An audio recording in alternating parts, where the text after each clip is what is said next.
Bonjour à tous et à toutes. Nous nous retrouvons pour le webinaire du mardi, mais qui a un format un peu spécial aujourd'hui, puisque c'est consacré à la question de genre et recherche, itinéraire et objet de chercheuse. Nous allons, sans plus tarder, et c'est montre l'exceptionnalité aussi de l'événement, laisser la parole à Isabelle Richard, qui voilà, va nous faire un petit mot d'introduction à cette special events. Merci beaucoup Sylvie. Bonjour à toutes et à tous. Je suis à la fois très heureuse et totalement désolée d'inaugurer cette exposition. Très heureuse car toute occasion d'affirmer la valeur de la science et des scientifiques, terme épicène, de leur rôle dans la société, est bonne à prendre, a fortiori par les temps qui courent. La science est une des façons de comprendre le monde et de le partager. Elle est nécessaire à la décision et à la démocratie. Merci donc à toutes celles qui s'y consacrent et nous font partager leur parcours. Ces photos sont magnifiques et illustrent comment la science peut être vécue intensément et constituer un métier. Très désolée aussi, car si diverses institutions multiplient utilement les événements sur femmes et sciences, c'est parce qu'un siècle après Marie Curie ou Ada Lovelace, 50 ans après Françoise Barré-Sinocis, elle reste rare. Les métiers restent genrés et la science n'est pas pour nous. La mixité progresse peu et est parfois remise en question. Les opportunités ne sont pas les mêmes. La machine à discriminer fonctionne à plein et est installée dans nos têtes, premier lieu d'où il faut l'arrêter, celle de nos patrons, de nos conjoints, de nos parents, de nos amis. Je formule donc dans le même temps et avec la même énergie toutes mes félicitations aux femmes de science, avec une amitié particulière pour Emmanuel et Patricia, tous mes remerciements aux initiatrices et aux initiateurs de l'exposition, toute mon admiration à la photographe, et tous mes espoirs qu'il soit extrêmement compliqué un jour d'expliquer à mes petites filles en quoi cette manifestation démodée était en 2025 pourtant utile. Nous rêvons seulement d'égalité.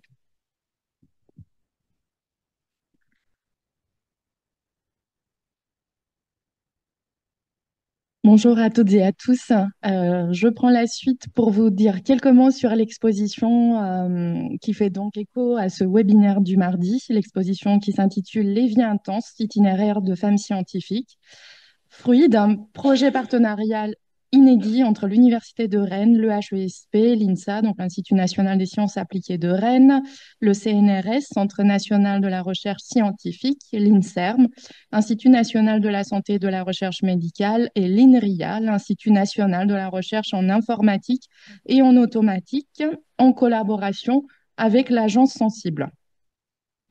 Toutes les études le montrent et comme l'a si bien dit Madame Richard, aujourd'hui, les femmes restent malheureusement sous-représentées dans les formations ou dans les secteurs dits scientifiques. Les derniers chiffres clés vers l'égalité femmes-hommes publiés par le ministère de l'Enseignement et de la Recherche en mars 2024 montrent qu'en terminale générale, les filles choisissent moins d'enseignements de spécialités scientifiques que les garçons. 49% des filles n'en ont choisi aucun, contre 28% des garçons, et 32% des filles ont pris 2 enseignements de spécialité scientifique contre 50% des garçons, donc des chiffres de la rentrée 2022. L'insuffisance du nombre de femmes dans ces filières se retrouve ensuite dans les études supérieures et plus tard, malheureusement, dans le monde du travail. Ainsi, pour l'année universitaire 2021-2022, 59% des diplômés du cursus master en université sont des femmes. Elles représentent 71% des diplômés en master de lettres, langues et sciences humaines, mais uniquement 44% des diplômés en sciences. Selon le même ouvrage, dans de nombreux pays du monde, les chercheuses sont sous-représentées. Ainsi, elles sont uniquement 18% au Japon, 29% en Allemagne, 35% en Suède, 39% au Royaume-Uni, 42% en Espagne et en France, elles sont uniquement 30%. Ces données datent de 2021.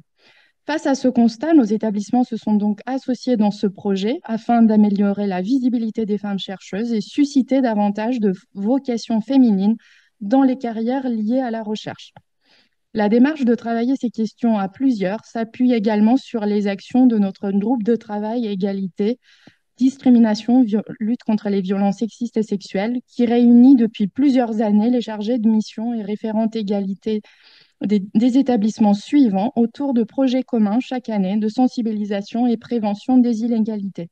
L'Université de Rennes 2, Sciences Po Rennes, l'École nationale de la statistique et de l'analyse et de l'information, le HESP, l'Institut national des sciences appliquées de Rennes, l'École nationale supérieure de chimie de Rennes, l'École nationale supérieure d'architecture de Bretagne, l'IMT Atlantique Bretagne et Pays de la Loire et l'École normale supérieure de Rennes.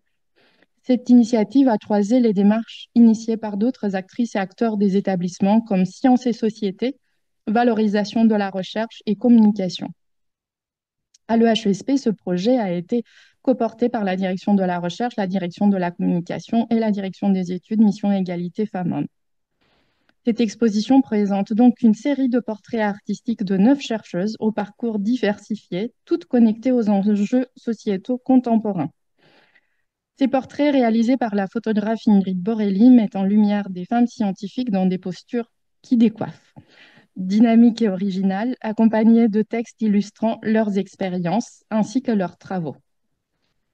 Parmi les objectifs de ce projet, je vais simplement rappeler très rapidement l'ambition de déconstruire les stéréotypes de genre et favoriser la représentation des femmes dans les formations et carrières scientifiques, le fait de donner davantage de visibilité à des femmes chercheuses dans les établissements, mais également en dehors, dans l'espace public et dans les médias, donner à voir des modèles de femmes chercheuses en les montrant dans leur diversité et dans la multiplicité de leur parcours et sensibiliser les jeunes générations afin d'influer sur leurs possibles choix d'orientation. Nous tenons donc à remercier chaleureusement tous les partenaires qui ont rendu ce projet possible et surtout un immense merci aux chercheuses qui ont participé à ce projet. Grâce à leur implication, nous pouvons aujourd'hui célébrer la diversité des parcours et des disciplines scientifiques. Ainsi, parmi ces 9 femmes, nous retrouvons des chercheuses en sciences dures et en sciences sociales, des doctorantes et des chercheuses chevronnées, des directrices d'équipe, des professeurs des universités, toutes engagées sur des enjeux contemporains. Pour la plupart d'entre elles, cet exercice de se mettre en avant n'était pas chose aisée. Cependant, nous sommes toutes et tous d'accord qu'aujourd'hui, il est extrêmement important de proposer aux filles et aux jeunes femmes des rôles modèles, et particulièrement dans les carrières scientifiques. Ces portraits sont non seulement un hommage à leur travail, à leur passion, mais aussi une source d'inspiration pour toutes les jeunes filles qui rêvent de suivre leurs pas. Ainsi, vous avez jusqu'au 16 février à l'EHESP pour visiter et faire visiter cette exposition à vos collègues, vos amis, vos familles, puisqu'elle reste ouverte au public aux horaires d'ouverture de l'école. Le jeu de paume prendra la suite de cette exposition courant mars. Donc, si vous l'avez manqué à l'EHESP, vous pouvez vous rattraper dans la ville de Rennes. Je vais m'arrêter là et on va donner la parole donc à Patricia Loncle et Emmanuelle Leray, toutes deux chercheuses à l'EHESP au laboratoire à Rennes. Merci. Effectivement, j'ai oublié, parce que nous avons eu une petite manipulation voilà, sur place, que vous pouvez poser vos questions et réponses, car c'est interactif dans l'espace qui est dédié aux questions et réponses. Je laisse sans plus attendre. Et en direct dans la salle.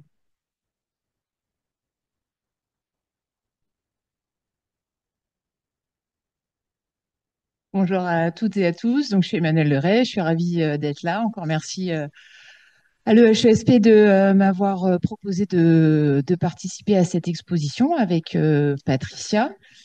Peut-être juste un petit mot en introduction pour dire que je pense qu'il y a plein d'autres femmes dans cette école qui auraient mérité d'être exposées, de raconter leur parcours. Donc, voyez ça vraiment comme un exemple, une illustration, mais il y a plein d'autres personnes qui pourraient être à notre place aujourd'hui.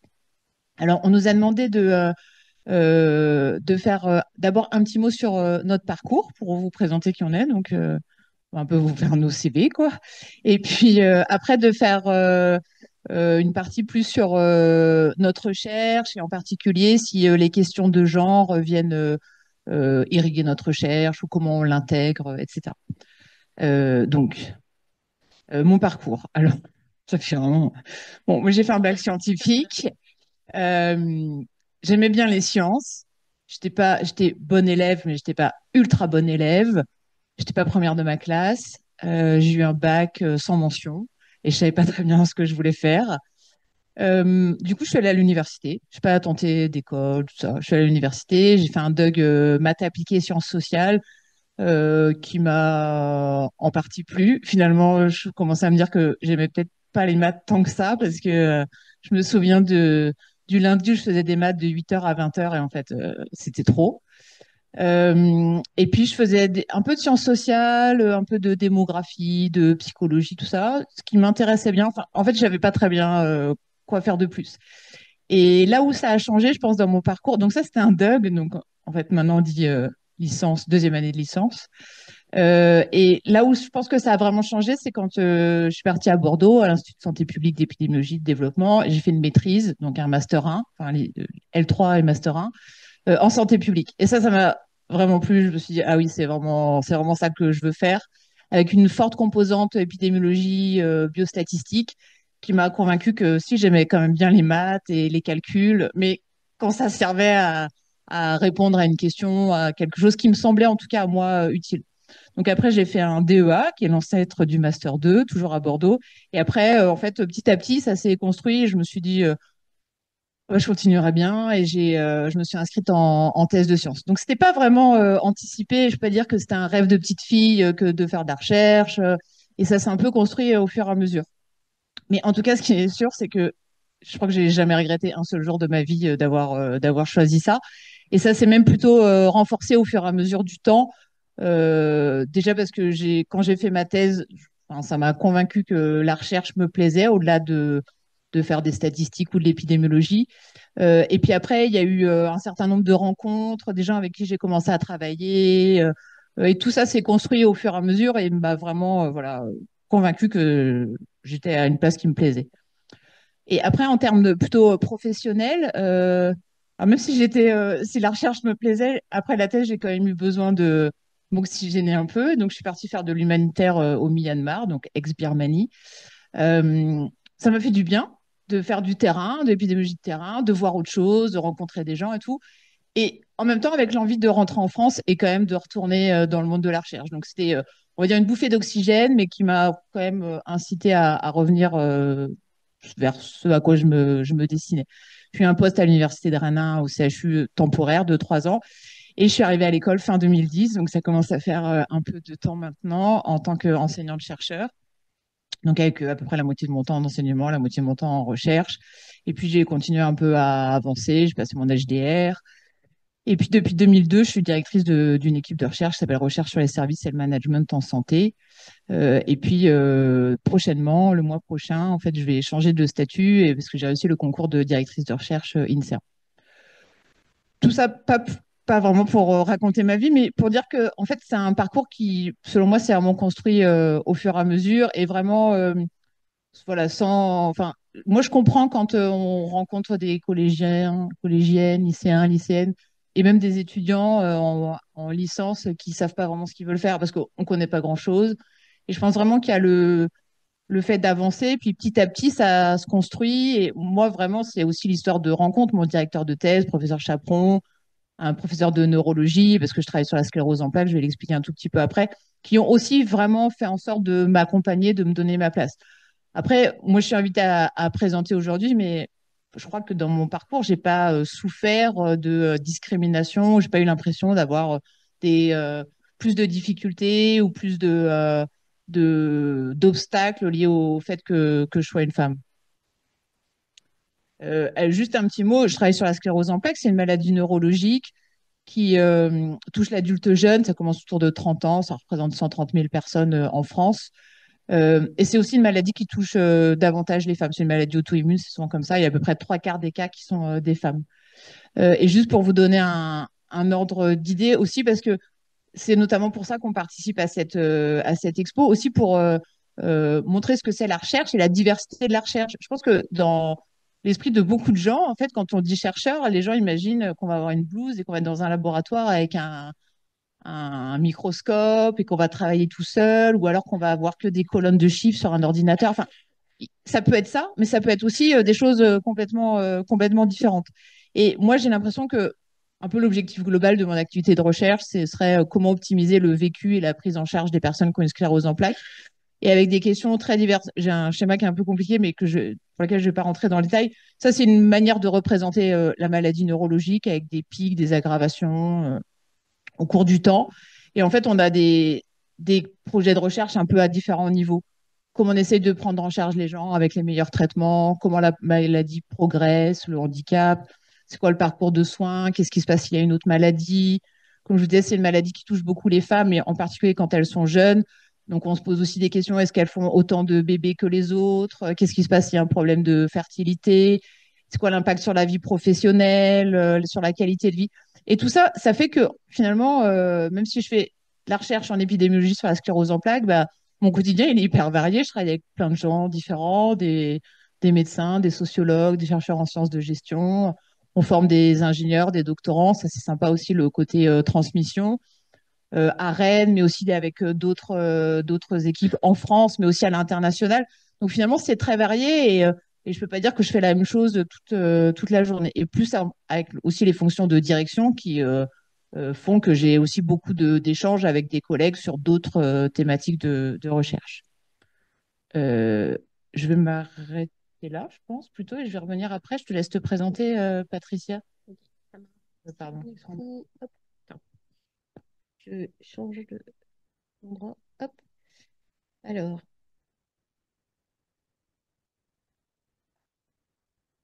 faut que j'arrête là et que je reprenne. Ok, ça marche. Comme ça.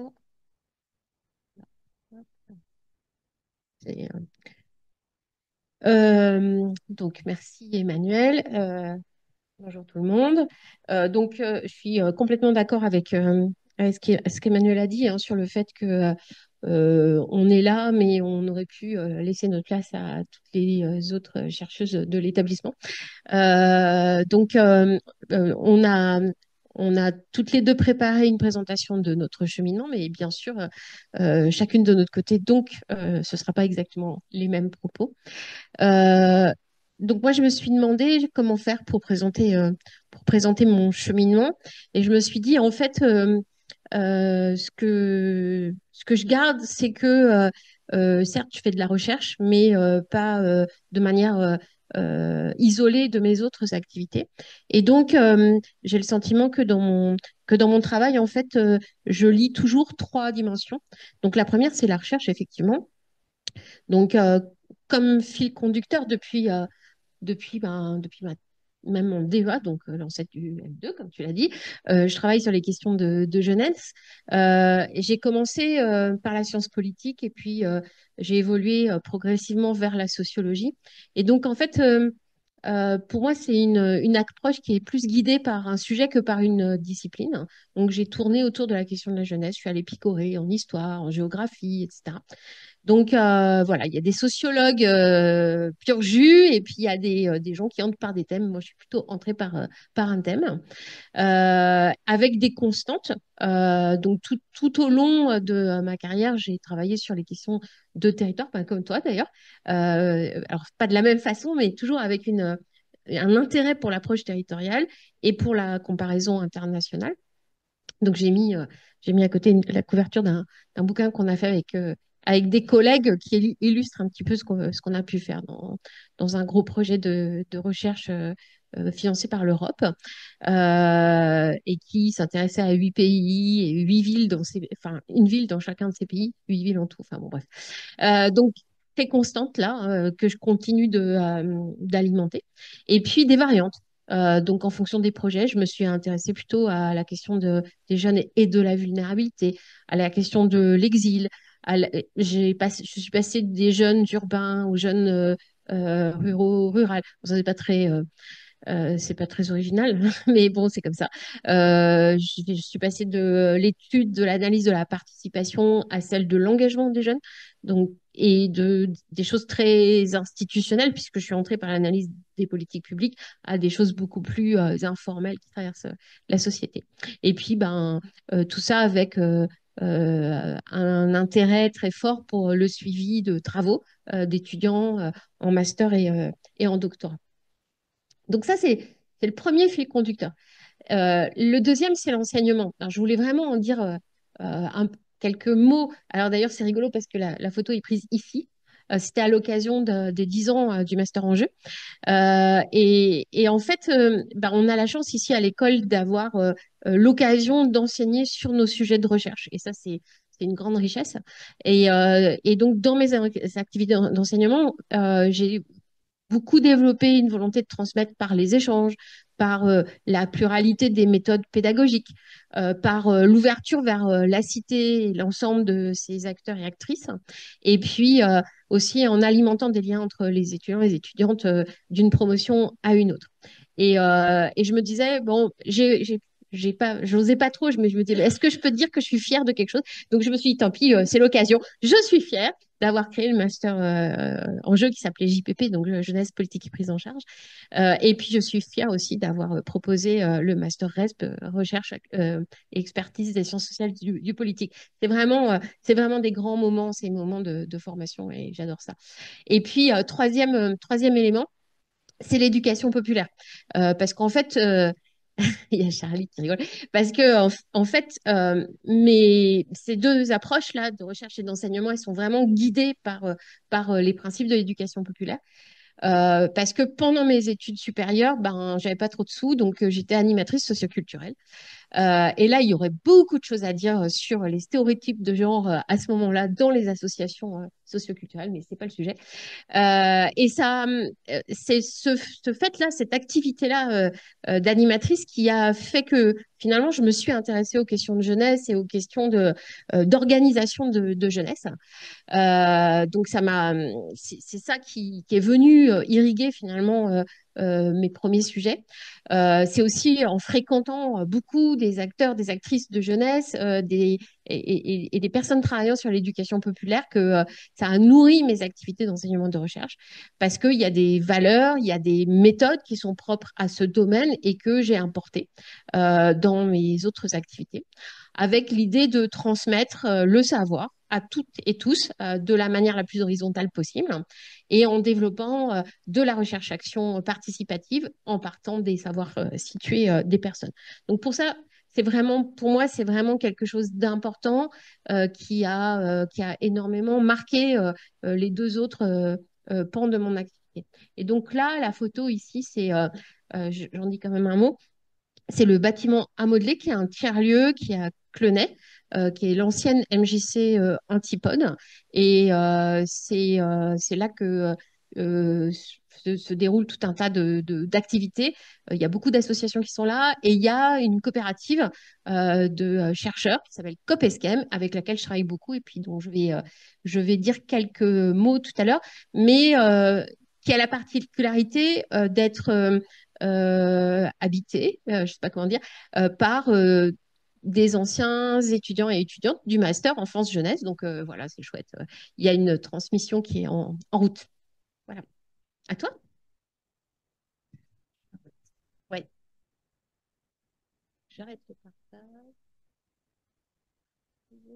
Du coup, moi, je vais aborder une partie un peu plus sur est-ce qu'il y a des questions justement liées aux inégalités je peux en mettre juste Voilà. Là, ici, Ouais. voilà.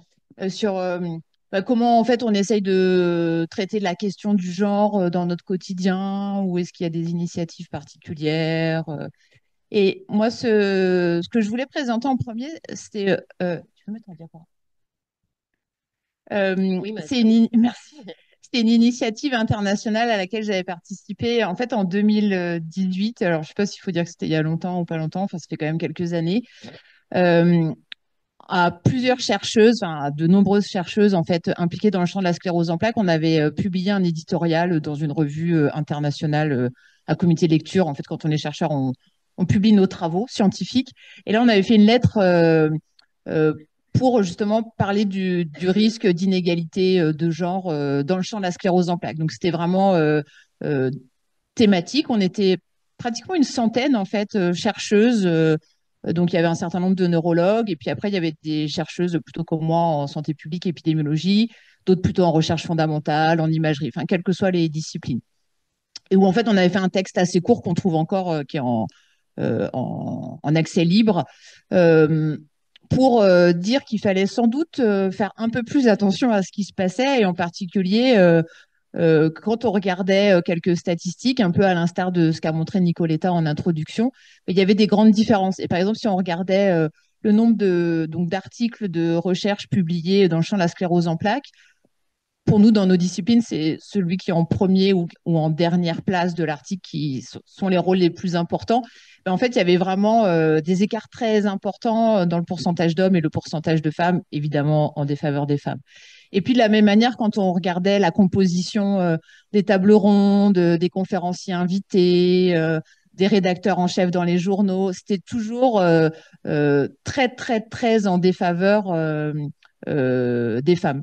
Et du coup, dans ce petit article, cet édito qu'on publiait, on disait, bah, on est déjà là en peu de temps, juste avec un peu de bouche à oreille, une centaine à avoir signé, et une centaine de personnes, de femmes, à penser que ce qu'on fait, c'est sans doute pas moins bien que ce que peuvent faire des collègues masculins, pas forcément mieux non plus, mais en tout cas pas moins bien, et qu'il n'y a pas vraiment de raison qu'on soit peut-être moins invité, moins présente, etc. Et donc, c'est ce qu'on avait voulu écrire. Et mine de rien, je pense que ça a quand même, euh, en tout cas, un peu montré qu'il y avait un problème. Et on ne disait pas qu'il y avait une solution toute faite, mais en tout cas que peut-être déjà, fallait essayer d'éveiller les consciences à ce sujet. Et du coup, il y a eu aussi un site internet, et puis qui reprend ça. Et puis avec finalement cette idée au-delà de cet édito pour un peu éveiller les consciences, la possibilité aussi de peut-être essayer de mettre en place des actions qui finalement se sont un petit peu élargies, et pas seulement sur le genre, mais sur les minorités en général. Et avec, par exemple, l'idée d'essayer de faire le terme ne vient pas, mais du tutorat pour des jeunes chercheuses, organiser des webinaires, etc. Et puis, ce qui était important aussi, c'est que ce soit pas seulement signé par des femmes, ou qui est seulement des femmes qui adhèrent à ces principes, mais aussi des hommes. Et c'est un peu comme là aujourd'hui, c'est bien aussi de voir qu'il y a des hommes qui viennent à ce genre de webinaire ou d'exposition.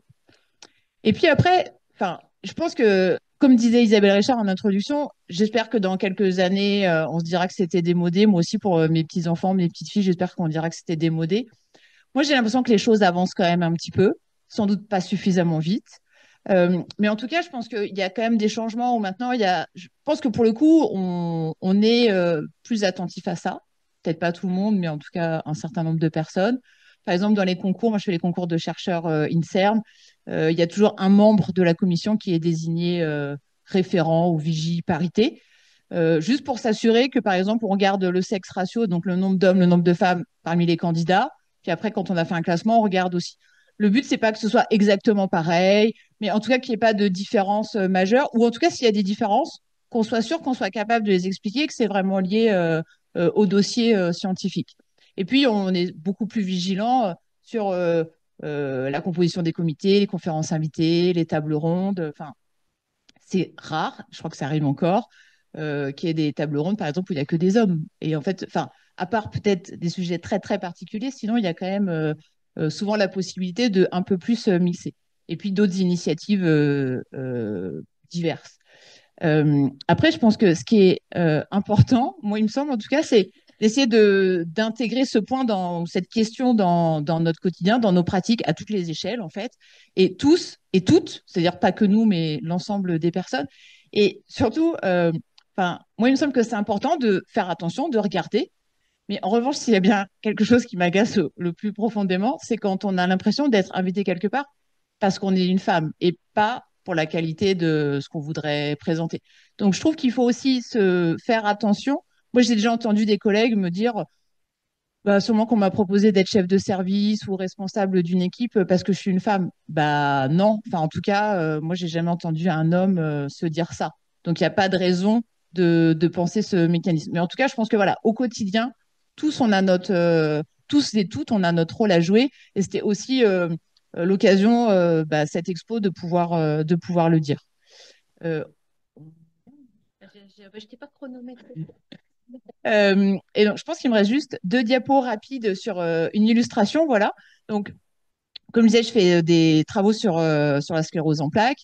Et là, je trouvais ça. Enfin, le hasard, en fait, a fait qu'en ce moment, on travaille sur une question en partenariat donc avec Sandra Vucusi, qui est professeure de neurologie à Lyon, celle qui porte l'étude.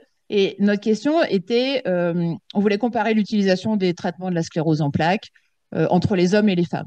Et en se disant, bah, est-ce qu'il y a des différences de prescription entre les deux groupes? Et en particulier, est-ce qu'il y a des différences qui sont liées à la grossesse ou est-ce qu'on voit aussi des différences en dehors des périodes de grossesse? Je précise qu'on avait d'emblée cette hypothèse parce que, en fait, on sait qu'il y a un certain nombre de médicaments qui ne sont pas compatibles avec une grossesse, qui pourraient être dangereux, notamment pour le bébé à naître. Donc, c'est normal qu'un certain nombre de médicaments soient arrêtés pendant la grossesse, possiblement aussi un peu de temps avant, éventuellement après, parce que les traitements ne sont pas forcément compatibles avec l'allaitement. Donc, c'est normal qu'il y ait des différences sur les périodes de grossesse et de postpartum dans la prise en charge des femmes. Sauf que quand on a regardé, en fait, donc, je ne vais pas du tout rentrer dans les détails, mais juste pour vous dire, ça, c'est le pourcentage de personnes traitées. Les courbes bleues, c'est les courbes des hommes, et les courbes rouges, c'est les courbes des femmes, et c'est deux types de traitements. Et en fait, on voit au cours du temps. Donc, on voit que, grosso modo, il y a de plus en plus de gens traités, ce qui est normal parce qu'il y a de plus en plus de médicaments disponibles. Et on voit quand même que la différence n'est pas très importante, mais il y a quand même toujours un tout petit peu plus d'hommes traités que des femmes. Et ça, c'est en ayant, dans nos analyses, tenu compte de tout ce qui est possible, c'est-à-dire la sévérité de la maladie, l'activité. Donc, c'est comme si on avait deux patients complètement comparables, un homme et une femme, comparables sur tous les autres paramètres qui aident à choisir un médicament, et il y a quand même une différence. Et aussi en tenant compte des périodes de grossesse.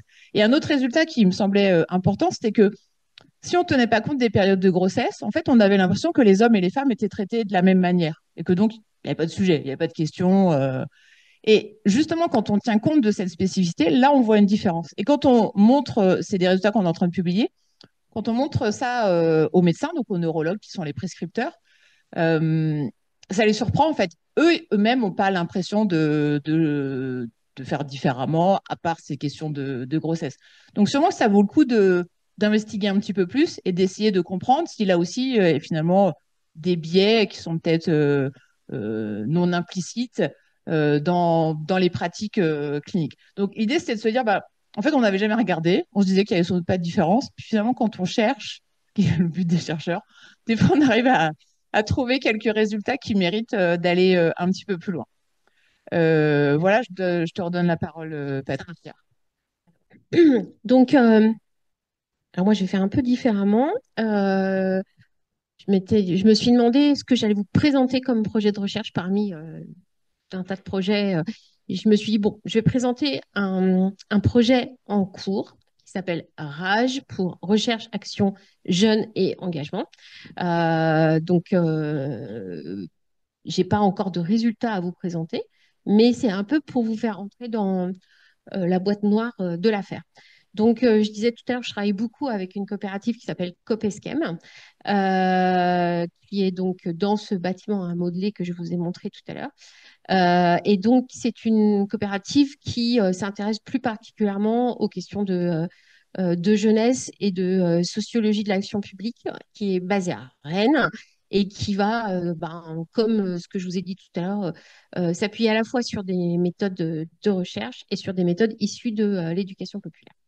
Donc voilà, il y a 5 personnes dans cette équipe, mais sur Rage, il y a 4 personnes, dont une seule femme.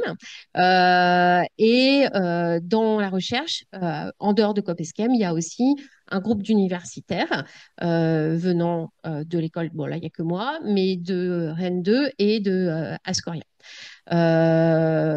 Et on a également 2 étudiantes qui sont apprenties, qui sont dans le master en jeu en ce moment, et un étudiant qui est apprenti de l'IUT carrière sociale. Donc c'est une assez grosse équipe dans laquelle, au moment de la composition, on ne s'est pas vraiment posé la question du genre, autant être honnête. Mais en ce moment, on est en train d'écrire un article sur le genre dans cette recherche. Donc on est en train de le formaliser, on a commencé à réfléchir et c'était vraiment bien parce qu'en fait, quand on observe comment est répartie l'équipe de recherche, on a un équilibre en fait globalement entre les hommes et les femmes dans l'équipe de recherche. Et on a plutôt des femmes statutaires, plutôt professeurs des universités, et des vacataires ou des salariés de la COP, plutôt hommes et qui sont des extra-académiques. Et du coup, du point de vue du statut, finalement, ce sont les femmes statutaires qui sont évidemment plus protégées et en, comment dire, plutôt tranquilles par rapport au financement de leur carrière, etc. Et plutôt les hommes qui sont plus jeunes et plutôt avec des contraintes de financement beaucoup plus importantes. En revanche, quand on regarde comment fonctionne l'équipe dans son rapport au terrain, etc., comme ce sont ces COP-ESCAM qui est à la manœuvre, ils sont beaucoup plus sur le terrain que les femmes statutaires. Et donc, finalement, je dirais que ça les avantage plutôt par rapport à nous parce qu'ils voient mieux ce qui se passe, ils sont plus immergés dans le terrain, etc. Donc, du point de vue du fonctionnement de notre équipe, il y a des effets qui pourraient apparaître comme des effets de domination, mais c'est pas c'est favorable aux femmes, mais c'est pas si simple. Donc, c'est une recherche qui se déroule dans 3 territoires bretons. Donc, on a là, tout au bout, le territoire de l'Esnevin communauté, qui est un territoire rural sur le papier, mais qui est quand même très, très marqué par l'attractivité de Brest. Pour le dire autrement, les jeunes regardent vers Brest, font leurs activités là-bas en dehors des activités scolaires pour une partie d'entre eux, avec des jeunes qui sont parfois tout à fait défavorisés du point de vue de la scolarité notamment, et une politique intercommunale assez ancienne avec des longues pratiques de partenariat. Donc, je vous ai mis exprès une image de l'équipe jeunesse du territoire. Donc là, comme dans la plupart des cas hein, sur ces questions-là, il y a une grande majorité de femmes. Et ce qui est vraiment intéressant, c'est que la question du genre n'est jamais posée. J'avais écrit un petit papier il y a quelque temps sur le fait que dans les politiques de jeunesse, la question de genre est vraiment un impensé, alors même que ce sont des professionnels femmes qui sont à la manœuvre. Donc, en fait, quand on essaye de les amener vers ça, on a quasiment pas sur ces sujets-là, on n'a quasiment pas d'éléments. Et même quand on regarde les programmes cadres, par exemple, un des financeurs importants, c'est la Caisse d'allocation familiale, il n'y a pas d'exigence par rapport à la participation des filles dans les programmes, des activités qui sont financées. Donc, c'est vraiment intéressant de voir que, bien que les femmes soient majoritaires dans les équipes, en fait, la question du genre, elle n'apparaît quasiment pas. Sauf sur une activité qui est portée par la personne qui est au milieu là et qui porte sur les VSS. Le deuxième territoire, il est vraiment rural, celui-là. Hein, c'est le territoire de l'Oudac Communauté Bretagne Centre. C'est un très grand territoire. Il y a près de pratiquement 40 communes. C'est un territoire qui est très rural par rapport aux deux autres, avec des jeunes qui font face à des problématiques multiples et une attention particulière pour les garçons parce qu'il y a des problèmes autour de la consommation de produits, de la consommation d'alcool notamment. Et donc, en fait, beaucoup, beaucoup d'attention portée aux problématiques rencontrées par les garçons dans le territoire, avec une politique publique assez volontariste de l'interco, en tous les cas. Et des foyers de jeunes, alors j'ai mis une photo d'un événement organisé par le foyer de jeunes de Guerlédan, enfin Mur de Bretagne, qui sont des foyers de jeunes, c'est la particularité de ce territoire, qui sont très, très mobilisés. Il y a une trentaine de foyers de jeunes dans le territoire. Alors là, on est en train de tirer le fil. Hein. J'étais à l'Oudac la semaine dernière, donc on n'a rien écrit, on a juste observé. Mais à mon avis, c'est un lieu très intéressant pour étudier la mobilisation des jeunes dans le territoire. Ça sert comme lieu d'apprentissage, de soutien à l'engagement, etc. Et là, pour le coup, on a énormément de filles qui sont mobilisées dans les foyers de jeunes, qui sont même en situation de leadership dans beaucoup de ces foyers actuellement et qui vont transmettre hein, par exemple, sur les organisations festives, très souvent, elles sont à la manœuvre. C'est elles qui lead tout un tas d'équipes de garçons. Donc, c'est très intéressant à observer. On les voit beaucoup. Et beaucoup de jeunes femmes qui sont passées par ces foyers de jeunes ont ensuite fait l'unité carrière sociale ou Ascoria et sont aujourd'hui à leur tour professionnels de la jeunesse et donc en situation d'implémenter les choses dans le territoire. Donc, mais pareil, comme pour le cas de l'Esnevin, la question de la jeunesse en tant que telle, du genre en tant que tel, n'est pas posée dans la politique de jeunesse intercommunale. Donc, c'est assez curieux à constater, hein. Alors, cela dit, à l'UDEAC, par rapport à l'ES9-1, ils ont quand même beaucoup de fonds européens grâce au programme Leader. Et là, le programme Leader, comme tous les programmes européens, a des exigences en matière de genre. Donc, peut-être que ça va varier par la suite. Et puis, le troisième territoire, alors moi, je le connais moins bien. C'est 4 communes de Rennes Métropole. Il y a Saint-Gilles, l'Ermitage, La Chapelle-Chaussée et Romilly. Mais j'y suis pas beaucoup allée, donc je peux pas vous en dire grand-chose. Je me suis plutôt concentrée sur les deux autres territoires. Et puis, alors, l'objectif de ce projet, c'est quoi? C'est d'accroître la participation des jeunes dans les politiques qui les concernent. C'est de reconnaître la citoyenneté active des jeunes, les pratiques de mobilisation et d'accompagnement des jeunes, et de soutenir la coopération entre les différents acteurs. C'est un programme qui est intéressant parce qu'il est financé de façon multiple, donc à la fois par l'Agence nationale de la recherche, par la région Bretagne, par Erasmus+, par les collectivités locales qui sont concernées par la recherche et les trois caisses d'allocation familiale des trois départements. Et donc, l'idée, hein, c'est d'apporter un soutien aux collectifs et associations de jeunes du territoire, de former les élus sur les questions d'engagement et de participation des jeunes, de soutenir les professionnels de jeunesse et de les aider enfin, d'aider tous ces acteurs à se mettre en réseau. Et donc, grâce à cet article-là qu'on est en train d'écrire, on se dit, il faut vraiment, vraiment qu'on fasse attention dans nos activités maintenant de recherche-action avec les acteuristes des territoires, à toujours amener la question du genre. Mais du coup, on se rend compte que c'est nous qui l'amenons, qu'ils ont, et les filles, qu'est-ce que vous pensez? Est-ce que vous faites une place particulière aux filles dans votre démarche, etc. Et parce que spontanément, ça n'émerge pas dans cette recherche-action, ce qui est tout à fait intéressant. Voilà. Ben, on est prête pour les questions? Alors, je veux bien en lancer une, en tout cas deux, enfin une qui a deux dimensions. Euh, Peut-être une question un peu, voilà, un peu poil à gratter, c'est-à-dire vous nous avez décrit quand même toutes les deux plutôt une success story, c'est-à-dire tout va bien, c'est une trajectoire scientifique où le fait d'être femme n'a pas posé tant de questions. Est-ce que vous avez quand même peut-être identifier un frein ou une anecdote ou une situation ou quand même, malgré tout, dans votre trajectoire de jeune scientifique, je dis surtout de jeune scientifique peut-être, voire même actuellement, il peut y avoir quand même, voire même dans votre activité, je pense à toi Patricia, dans des situations d'interaction sociale.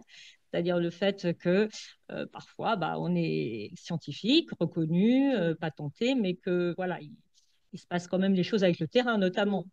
Donc voilà, c'était une question un peu de ce type-là. Et puis un autre point aussi, si par hasard, et ça peut encore exister, puisqu'on doit aussi soutenir, je dirais, les futurs jeunes talents, une femme viendrait vous voir et vous se pose quand même des questions sur ouais, c'est difficile. Et puis voilà, c'est difficile parce que je serai une femme et parce que je suis une femme. Est-ce que voilà, quel est le conseil en même temps que vous pourriez donner, puisque vous êtes à un moment de votre carrière, on partage à peu près le même âge, donc je peux me permettre de dire qu'on a de l'expérience et qu'on peut, qu'on peut quand même aussi bah, aider les jeunes talents, on va dire, à, voilà, à aller vers une carrière scientifique.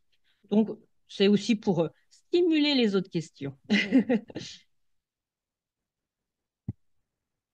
Bah, moi, je suis pas sûre d'avoir vraiment vécu de situation problématique, Sylvie. Même si en même temps, je me dis que peut-être qu'on faisait pas vraiment attention et qu'il y avait peut-être des trucs qui semblaient un peu normal, je sais pas, il y a 20 ans, par exemple, quand j'étais Ouais. étudiante, et que maintenant, on considérait pas ça comme normal. Donc peut-être. En tout cas, une situation où je me suis sentie, enfin, qui n'était pas problématique, hein, mais où je me suis rendu compte de cette différence et de cette sous-représentation des femmes, c'est quand j'étais nommée directrice d'équipe INSERM, j'étais invitée, comme tous les directeurs d'unité, hein, à participer à une formation management. Et bah, en fait, on était 12, je crois. En fait, il y avait 10 hommes et 2 femmes. Et la femme qui était là avec moi, en fait, elle était adjointe, elle n'était pas directrice. Et donc là, on s'est dit, ah oui, quand même, c'était enfin, réel, quoi. Alors, moi, j'ai vécu quelques situations. Il y en a une qui était très drôle. C'est quand je faisais mon post-doctorat, je travaillais sur la lutte contre le sida. Et je me souviens avoir interviewé un PUPH qui m'a appelé mon petit pendant tout l'entretien.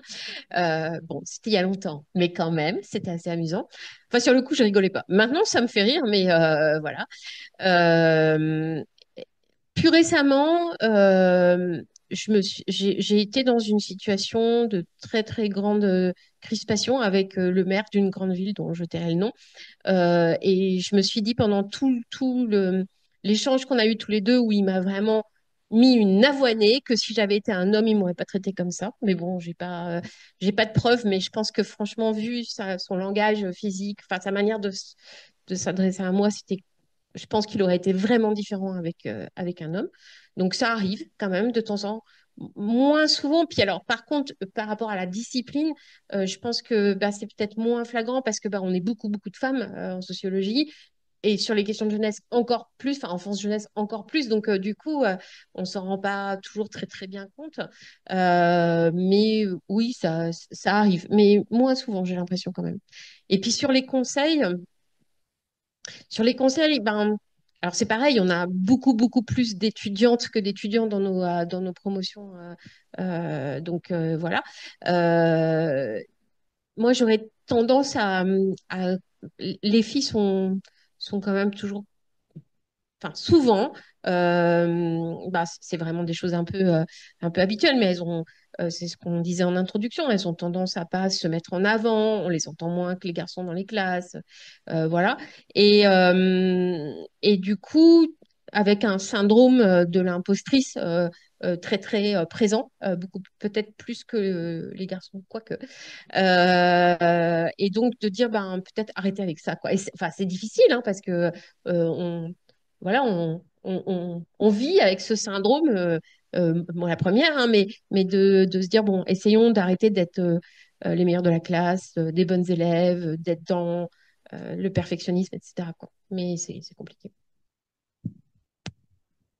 Et pas de conseils du côté d'Emmanuel, Si, peut-être du si, côté en ouais, épidémio qui est encore. enfin, ça rejoint un peu ce que vient de dire Patricia, je pense, mais bah, d'oser, en fait, et puis de se dire qu'on est au moins autant légitime que les autres personnes autour de la table, et ça, c'est vrai un peu dans toutes les situations, et enfin, dès le quotidien, en fait, c'est-à-dire dans n'importe quelle réunion, par exemple, quel que soit notre métier, bah, c'est pas des réunions, et notre place. Mais nous, c'est ce qu'on essaye en tout cas de faire. Je ne sais pas si on y arrive toujours, mais de dire autant à nos doctorantes, à nos ingénieurs, à nos stagiaires, de au moins autant prendre la parole et de pas, voilà, de pas se censurer en fait, s'auto-censurer, ce qui est sans doute aussi une des explications à ce déficit de statistiques plus on avance dans la hiérarchie, quoi. Bien, alors, y a-t-il des questions? Bah, quand même, pas de questions. Ah, Bonjour, merci pour ces deux présentations. Moi, c'était juste en réaction un peu à la question de l'autocensure parce que finalement, il y a aussi une tendance à se dire on va s'empouvoirer, on va en tant que femme se dire effectivement on va lutter contre le syndrome de l'impostrice et lutter contre l'autocensure et s'encourager à ça. Et ça, c'est important aussi dans une construction de dynamique collective. Mais je crois qu'il y a aussi un apprentissage à s'interroger sur qu'est-ce qui me fait réagir quand une femme prend la parole et qu'est-ce qui me fait réagir en la disqualifiant en fait parce qu'il y a aussi des phénomènes de moins prendre en considération les paroles, les prises de parole des femmes, les expertises des femmes pour tout un tas de raisons aussi très naturalisantes liées à tout le registre de l'émotion, de l'émotivité, etc.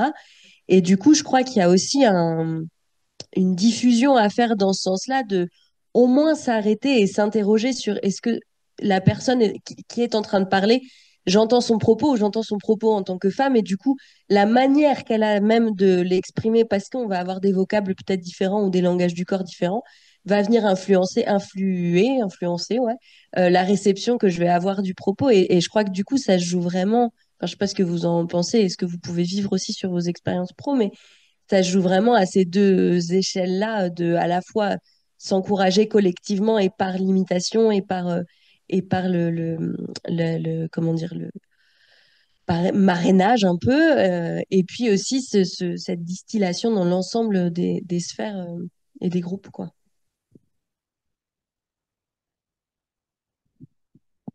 Et là, ça y est, il y a quelques mains qui se lèvent. On peut peut-être regrouper quelques questions et puis vous aurez vos réactions à la fin. Peut-être un élément qui est plus un commentaire qu'une question en réponse à votre sensation de ne pas avoir eu d'obstacle. Je pense qu'on est nombreuses à partager cette sensation-là et qu'il faut qu'on s'en méfie comme de la peste. Parce qu'en fait, ça traduit deux choses. Ça traduit d'une part que dans un système qui statistiquement est discriminant, si on y est arrivé, c'est qu'on a eu de la chance. On a eu de la chance, en général, on a eu de la chance plusieurs fois. D'une part, on a eu la chance de pas trop rencontrer de brutes épaisses. On a éventuellement eu la chance d'avoir un soutien gravé dans nos éducations, etc., qui a fait que. Donc, on a une espèce de syndrome du survivant là, qui fait que on croit que parce qu'on y est arrivé, il n'y avait pas d'obstacle, mais en fait, c'est un mélange de hasard et d'aide. Et d'autre part, hein, notamment quand on commence, comme certaines d'entre nous, à avoir un peu de cheveux gris et qu'on y est arrivé, on a un certain effet de dissuasion des comportements en question. Et donc, quand on est là, ils se produisent moins. Et donc, on a le mélange, on a, je pense, un mélange de pas de mémoire que ça nous soit arrivé ou pas trop. Et en plus, il y a des trucs qu'on a préféré les oublier. Pas de constat que ça se passe parce que quand on y est, ça se passe pas trop. Et il faut vraiment se retenir de passer à l'étape d'après que donc peut-être ça n'existe pas ou pas tant que ça, ou c'est en train de disparaître, parce que c'est pas ce que les chiffres montrent. Alors, je crois qu'il y avait un autre doigt qui s'agitait là-bas. Et ensuite, bon, vous pourrez réagir. Alors, c'est pas tant une question, c'est plutôt une réflexion où j'essaie de comprendre dans ma tête et j'essaie de trouver des réponses. Avant d'arriver à l'EHESP, j'étais directrice d'institut de formation paramédicale et donc j'accompagne des étudiants en soins infirmiers avec des promos de 80% de filles. Hein, donc, la question de genre n'est pas le sujet là. Et on les initie à la recherche. Ils ont un mémoire à faire en fin de troisième année. Donc, la recherche, c'est quelque chose